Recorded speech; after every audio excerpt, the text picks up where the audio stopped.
Hello, आप सभी का स्वागत है आपकी अपनी एसपीजीएस क्लासेस में।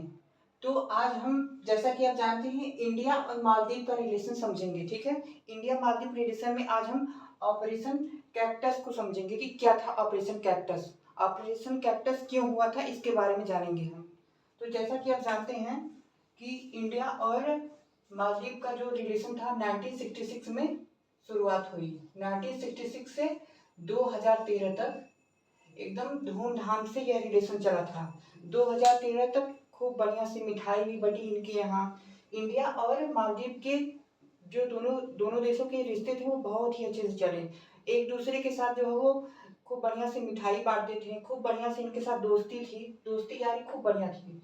1966 से 2013 तक खूब बढ़िया जो है वो याराना चल रहा था, ठीक है। अब उसी बीच 1988 में एलटीटीई नामक एक संगठन था।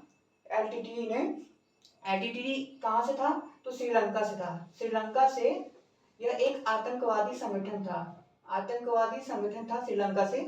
इसने यह विचार किया कि भाई देखो श्रीलंका तो ठीक है, चलो अब यहाँ पे तो हो गया, अब हम कहीं और जगह पे अपना ठिकाना खोजते हैं। उसको दिखा मालदीव। मालदीव देखा।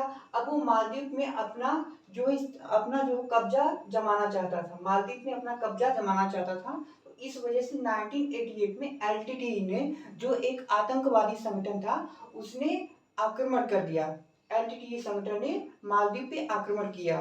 तो उस टाइम पे जो वहाँ के मालदीव के जो राष्ट्रपति थे, इन्होंने मालदीव के राष्ट्रपति गयूम साहब थे। तो उस टाइम गयूम साहब मालदीव के राष्ट्रपति थे और उन्होंने भारत को चिट्ठी लिखा और उसमें यह लिखा कि भारत, श्रीमान भारत, आप मेरी सहायता करें क्योंकि यहाँ पे जो तख्ता पलट की तैयारी चल रही है, ठीक है। अब जैसे ही भारत चिट्ठी आती है तो भारत के प्रधानमंत्री तो उस चिट्ठी को पढ़ लेते हैं। अब भारत के प्रधानमंत्री जो है विचार करते हैं कि क्या किया जाए क्या नहीं किया जाए। तो भारत के प्रधानमंत्री अंततः जो भारत के कुछ जो सेना थी, भारत के सैनिक को भेजते हैं। 300 सैनिक भारत के जाते हैं वहां पे। 300 सैनिक जाते हैं, वहां के राष्ट्रपति को बचाते हैं। अच्छा, उसी दौरान ये भी था कि जो ये एलटीटीई वाले थे, एलटीटीई वाले जो थी, उन्होंने सुना कि भारत के जो सैनिक हैं वो आ रहे हैं, ठीक है। तो इन्होंने हल्के में लिया कि ठीक है, अरे आ रहे होंगे तो क्या दिक्कत है, कोई दिक्कत नहीं है। जब भारत के सैनिक वहां पे पहुंच गए, उसके बाद कुछ इनके जो मेंबर थे इनकी सेवा कर दी। तो तब इन्होंने ये समझा कि यार हमने तो गलती कर दी।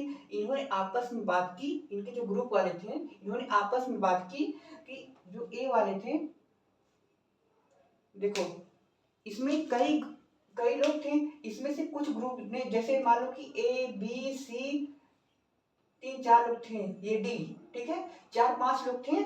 4-5 का मतलब कई लोग थे।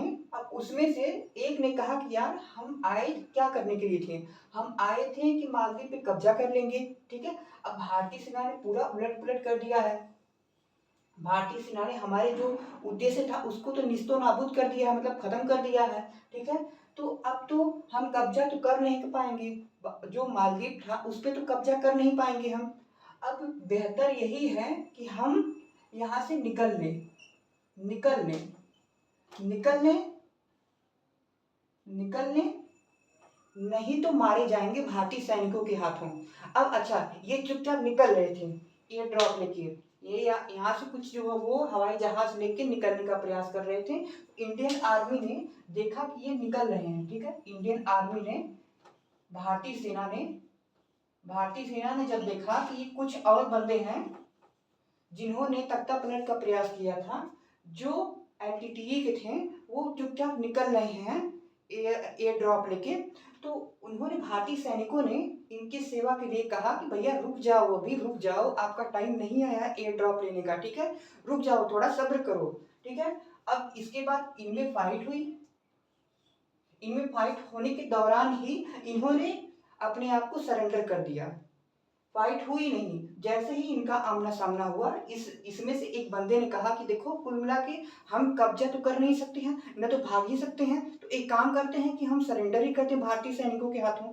तो चुपचाप इन्होंने अपने आप को सेना के भारतीय सेना के सामने सरेंडर कर दिया और इस प्रकार से ऑपरेशन कैक्टस पूरा समाप्त हुआ, संपन्न हुआ। और जो मालदीव था, भारत ने मालदीव को बचा लिया। भारत ने मालदीव में जो तख्ता पलट होने वाला था उसको बचा लिया। तो भारत ने वहाँ के राष्ट्रपति को बचाया, भारत ने वहाँ पे तख्ता पलट को भी बचा लिया।